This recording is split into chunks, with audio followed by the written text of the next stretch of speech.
What has the world not seen in the last 3 years? The rich geopolitical and health-related agenda underscores that we're going through a transformation. If you want to retire in the next decade, you better be aware of a few alarming developments. Here's how you can prepare for them. Number one, resources are scarce. If you think precious metals are precious, think again. Nothing beats water. When NATO started its military campaign in Libya in 2011, its air forces bombed the Libyan irrigation system first.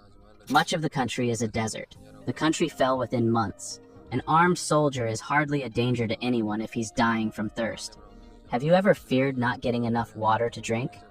The human brain has the remarkable ability to take for granted what's abundant.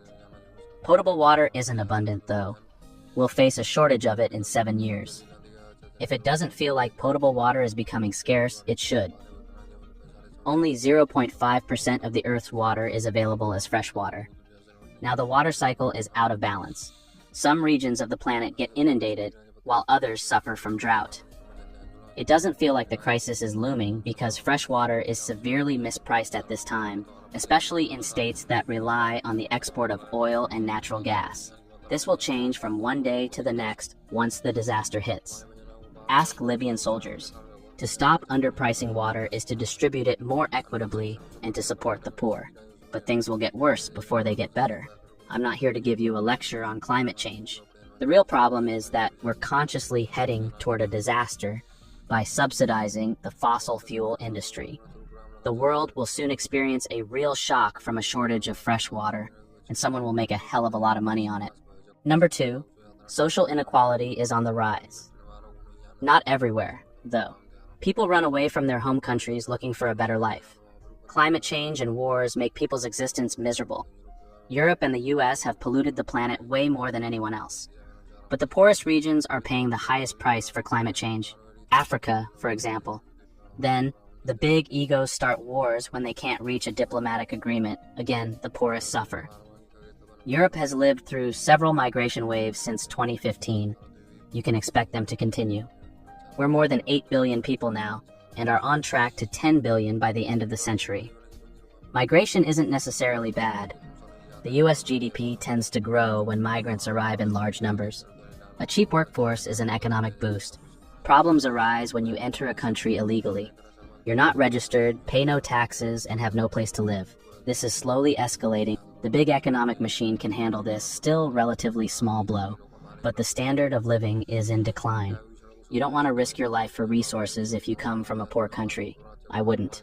Fleeing to more prosperous countries is a better deal. Not everyone gets to prosper, though. The countries are digging their own graves by using Social Security to pay for the immigrants instead of integrating them into society. Some immigrants wave goodbye to work. Why work 9 hours a day if you can legally get as much from the state? The immigrants are smart, you may say. They know how to game the system. Not so fast. They may enjoy watching TV all day while ignoring their 4 kids. Then, part of your city becomes a no-go area. The residents show hostility toward locals, don't speak the language, commit crimes. That's social inequality, and we're running straight into it. Number 3, money is devalued. This one is the most obvious.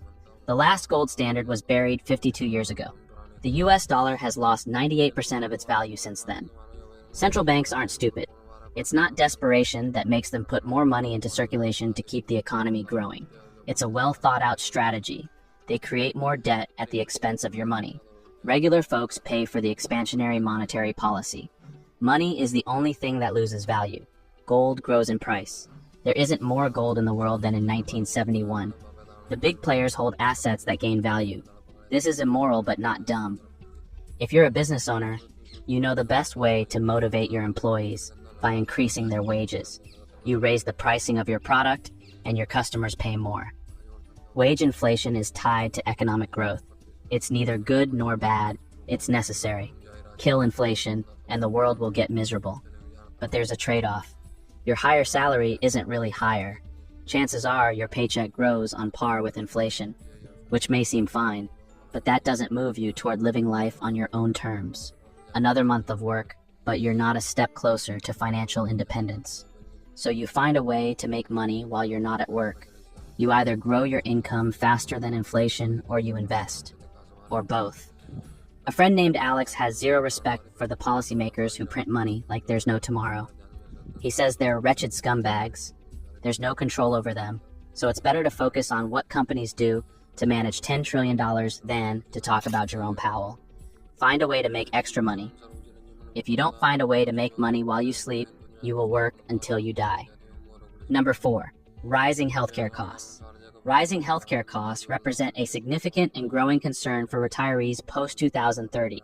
The exponential increase in healthcare expenses is driven by various factors, including advancements in medical technology, higher prices for medical services and pharmaceuticals, and an aging population that requires more intensive and prolonged care. As the demand for healthcare services grows, so does the cost, particularly for long-term care, which is essential for many older adults. Additionally, potential changes in policy and funding could lead to reduced coverage under Medicare, compelling retirees to shoulder a greater portion of their healthcare expenses. This financial burden is exacerbated by the fact that healthcare inflation often outpaces general inflation, further eroding the purchasing power of retirees' fixed incomes. The combination of these factors poses a severe threat to the financial stability and well-being of future retirees, making healthcare costs a critical issue that demands attention and proactive planning. Retiring alone won't cut it anymore. You need to keep up with the dramatic changes in the fast-paced world. Scarce resources, increasing social inequality, and the devaluation of money are reshaping our future. Hold assets that can survive pandemics, recessions, and wars. The value of your investment account directly affects your standard of living. Stay informed, adapt, and make strategic financial decisions to secure your future. Thanks for watching.